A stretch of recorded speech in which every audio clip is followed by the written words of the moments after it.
안녕하세요. 원대한TV 부동산 유치원 오늘 세 번째 시간입니다. 오늘 세 번째 시간은 부동산 투자 선택이 아닌 필수인 이유에 대해서 함께 알아보도록 하겠습니다. 지난 첫 시간 때는 이제 돈에 대한 내용들을 다뤄봤고요. 두 번째 시간은 이제 부자가 되는 방법에 대해서 이야기를 해봤습니다. 자, 부동산 선택, 부동산 투자, 부동산 뭐 누구나 다 좋아하죠. 갖고 싶어 하고. 그런데 이건 선택사항이 아니라 필수다라는 말씀을 좀 드리고 싶은 건데요. 예전에 우리 아버지들 세대, 그러니까 1980년대 직장 생활 하셨던 분들, 그때까지는 평생 직장의 개념이 있었습니다. 한번 직장에 들어가면 30년 근속, 40년 근속 하고서 정년퇴직을 하게 됐죠. 그러니까 이제 10년 뒤에 얼마를 벌고 20년 뒤에 얼마를 벌고 또 얼마를 저축하고 어떻게 하겠다라는 인생의 설계가 가능했지만 지금은 이제 평생 직장의 개념은 사라졌잖아요. 한 직장에서 5년만 근무해도 오래 근무했다, 많이 근무했다 하게 됩니다. 자, 지난 시간에도 말씀드렸지만 월급쟁이만으로 부를 쌓기에는 부자가 되기는 힘들다라고 말씀드렸지만 그 월급쟁이의 최대 매력이 결국은 한 직장에 오래 다닌다, 안정적이다인데 그마저도 지금 깨져 있는 상황이라는 거죠. 자, 그러면 또 이제 평생 직장의 개념이 깨졌으니까 평생 직업으로 하고 있긴 하지만 수입이 계속 들쑥날쑥 할 수밖에 없는 상황이죠. 자, 그렇기 때문에 더욱더 부동산 투자를 해야 된다라고 생각을 하고요. 다음에 요즘에 이제 또 정규직이 되는 것도 쉽지 않잖아요. 처음 이제 대학교를 졸업하거나 아니면 고등학교를 졸업하고 입사를 하게 되면 대개가 다 계약직이죠. 또는 아르바이트를 한다든지. 그러다가 나중에 이제 직장인이 정규직이 되면 그래봤자 이제 나이 30대가 되는 거죠. 그리고 40대 중반만 넘어가게 되더라도 언제 잘리게 될지 알 수 없는 상황이 펼쳐지다 보니까 안정적으로 벌 수 있는 기간이 한 15년 정도밖에 되지 않습니다. 다음에 예전에는 그 60세에 은퇴를 한다 하더라도 오래 살아야 한 20년, 그러니까 노후를 한 20년 정도만 준비를 하면 됐었지만 지금은 이제 기대 수명이 자꾸 늘어나고 있고 지금 이 방송을 보고 계시는 분들 중에 20대 분들 같은 경우에는 정말로 100세 인생의 시대이거든요. 100세 이상 사는 친구들이 꽤 많을 텐데 그러면 한 45세 정도쯤에 뜻하지 않게 회사에서 나오게 되고 아르바이트 전전한다 했을 때 보면 노후가 최대 70년이 될 수도 있는 거거든요. 그렇기 때문에 버는 기간, 안정적으로 버는 기간은 한 15년 남짓. 그런데 불안정하게 벌거나 소득이 줄거나 아예 없을 시기는 한 70년 정도가 돼버리기 때문에 이 두 가지 상황이 만나게 되면, 그러니까 안정적으로 벌 수 없다와 다음에 노후가 길어진다 라는 이 두 가지가 만나게 되면 정말 지옥 같은 삶이 남아있는 거죠. 그렇기 때문에 그런 지옥 같은 삶을 원치 않는다면 부동산 투자는 반드시 해야 되는 필수다 라고 이야기할 수 있습니다. 자, 지금 현재 경제활동을 하시면서 돈을 벌고 계시는 분들 반드시 1강에 나왔던 내용대로 돈을 둘로 양분해서 당장 내가 쓸 것과 다음에 또 여유자금을 만들어 내셔야 되는데 그 여유자금은 최대한 좀 많이 만드시고 빨리 만드셔야 되고 이 여유자금이 스스로 돈을 벌 수 있는, 돈이 돈을 벌 수 있는 시스템을 만들어 가셔야 됩니다.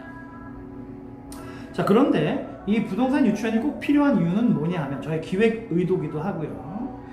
그러면 이제 자금을 모았어. 아까 전에 제가 지난 강의 때 한 2~3천만 원 정도만 들어가면 충분히 걔가 굴러갈 수 있는 시스템을, 초창기의 시스템을 만들어낼 수 있다라고 말씀을 드렸는데 1980년대처럼 모두 아무 곳이나 사도 부동산이 잘 되던 시절은 끝났거든요. 제 방송 말고 다른 방송들을 보시면 아시겠지만 부동산의 미래가 그렇게 밝다고 볼 수는 없어요. 하지만 모두가 다 떨어진다고 해서 다 떨어지는 것도 아니고 또 모두가 오른다고 해서 다 오르는 것도 아니기 때문에 특히 더 부동산을 볼 수 있는 눈, 이건 선택이 아니라 교양이 아니라 필수로 아셔야 되는 거고 그러기 위해서 제가 이 부동산 유치원이라는 영상을 제작해서 여러분들께 정보를 드리고 있습니다. 그래서 부동산을 볼 수 있는 자기만의 기준을 만들고 그 기준에 의해서 안정적으로 100% 될 수밖에 없는 이러한 투자들을 만들어내셔야 되고 돈을 벌 수 있는 시스템을 만드셔야 된다라는 거죠. 자, 그래서 첫 번째 시간은 돈에 대해서, 두 번째 시간 부자가 되는 길. 자, 이제 세 번째 시간은 부동산 투자를 꼭 해야 된다라는 내용으로 지금 제가 말씀을 드리고 있는 겁니다. 자, 부동산 투자를 반드시 해야 되는데 물론 뭐 다른 방법도 있겠죠. 뭐 주식도 있고 더 다양한 방법으로 또 투자할 수 있겠으나, 자, 주식 같은 경우에는 오히려 부동산보다 돈을 벌기가 더 쉽지 않다. 더 많은 공부를 해야 되고 더 많은 정보를 얻어야 되고 더 많은 경험들을 쌓아야 되고, 이 경험을 쌓는데 그냥 쌓아지나요? 손실들이 발생하죠. 자, 그런 거에 반면해서 오히려 부동산은 몇 가지의 원칙들, 이 부동산 유치원 27강까지 이어질 그것만 쭉 들으시고 공부하셔도 충분히 100%라고 얘기할 수 있어요. 100% 실패하지 않는 그러한 투자들을 하실 수 있거든요. 또 여러분들이 생각하시는 그 투자 금액보다 굉장히 저렴하게부터 충분히 시작하실 수 있고, 그래서 짠돌이 소리 들어가면서 돈을 모아가는 거는 모아가는 대로 모아가시고, 그러면서 또 모은 걸 그냥 은행에다가 또는 뭐 주식이나 채권에 이렇게 하지 마시고 이 작은 돈들 또한 또 굴려서 목돈을 만들어낸다면 충분히 여러분들이 부동산 투자를 할 수 있는 종잣돈 마련이 가능하시다라는 거죠. 그래서 이 방송을 끝까지 함께 들어주시고 다음에 또 구독과 좋아요 함께 눌러주시면서 챙겨서 매번 올라올 때마다, 영상이 올라올 때마다 챙겨서 보신다면 따로 공부하지 않으셔도 또 반복해서 막 많이 보지 않으셔도 충분히 쉽게 말씀을 드리고 있으니까 충분히 부동산을 볼 수 있는 객관적인 눈을 가질 수 있지 않을까 생각합니다. 자, 부동산, 이제 뭐 많은 분들은 부동산의 시대는 끝났다라고 말씀하시는 분도 계시고, 일본을 따라 뭐 추락할 거다, 뭐 이후의 강의에도 또 말씀을 드리겠지만, 자, 부동산이 떨어진다고 다 떨어지는 거 아니에요. 자, 일본도 지금 전체적인 평균으로 보면 떨어지고 있지만 될 자리들은 되고 있다는 거죠. 모두가 살고 싶어하는 자리들. 또 다음에 주택수와 인구수가 꾸준히 감소하고 있죠. 자, 인구수로만 놓고 보더라도 그냥 숫자로 집의 수가 얼마인데 인구수가 얼마다. 집이 남아도네 가격이 떨어지겠다. 얘는 되게 1차원적인 생각이라고 생각을 합니다. 자, 모두 평등하게 집을 나눠 갖는 세상, 뭐 공산주의 세상이겠죠.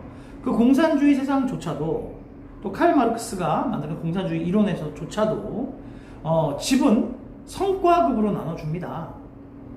모든 집이 다 똑같지 않고요.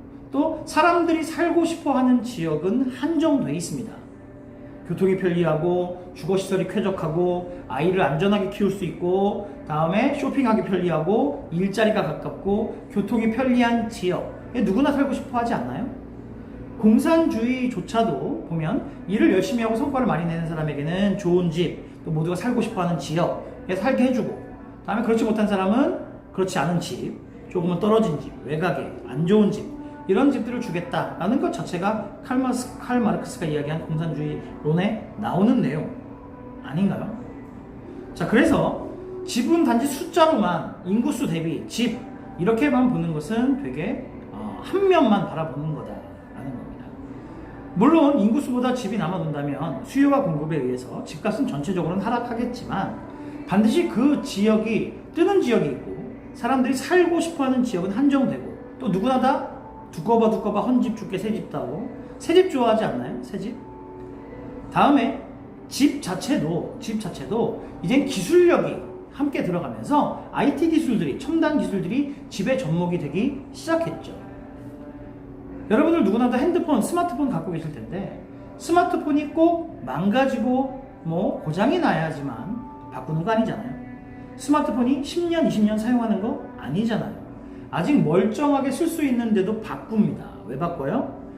내가 갖지 못한 새로운 기술이, 내 핸드폰이 접히고, 난 안 접히는데 접히고, 다른 사람들은 최대한 이걸 확장해서 화면을 키워도 안 깨지는데 난 조금만 하면 깨지고, 깜깜한 데서 안 찍히고, 이런 점들 때문에 좀 더 좋은 기술을 갖고자 1년마다 2년마다 스마트폰을 바꾸는 거잖아요. 이렇게 집도 단지 그냥 거주, 이것이 아니라 거기에 첨단 기술이 들어가면서 뭐 보일러를 스마트폰으로 집 밖에서 켜고 끄기도 하고 집안의 모습을 바깥에서 확인하기도 하고 누가 방문했는지 안 했는지도 바깥에서 확인을 하고 커튼 열고 닫고 하는 것도 전부 다 스마트폰으로 하고 집안에서도 오늘은 좀 춥네 온도가 올라가고 왜 이렇게 방이 더워 내려가고 환기 좀 시켜줘 환기가 되고 또 무엇보다 이 기술이 들어가면 앞으로 집이 값이 계속 올라가지만 이 기술이 안 들어가면 안 올라가는 기술이 있어요. 뭐냐?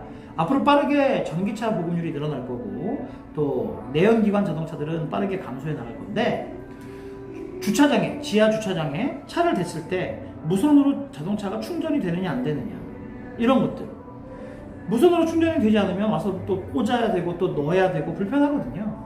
이런 기술력에 따라서 집값이 또 올라가기도 하고 내려가기도 할 거예요. 자, 이렇게 집이라는 건 다양한 변화 요소들 때문에 단지 그냥 천편일률적으로 올라간다 내려간다 라고는 얘기할 수 없습니다. 그렇기 때문에 부동산 투자는 필수로 하게 될 텐데 그 필수로 하게 되는 공식들이 존재한다는 거죠. 어떠한 점들만 생각하고 꼽아보면 그 집이 100% 올라갈 집인지 아닌지 수익이 날 집인지 아닌지 이런 것들을 볼 수 있다는 겁니다.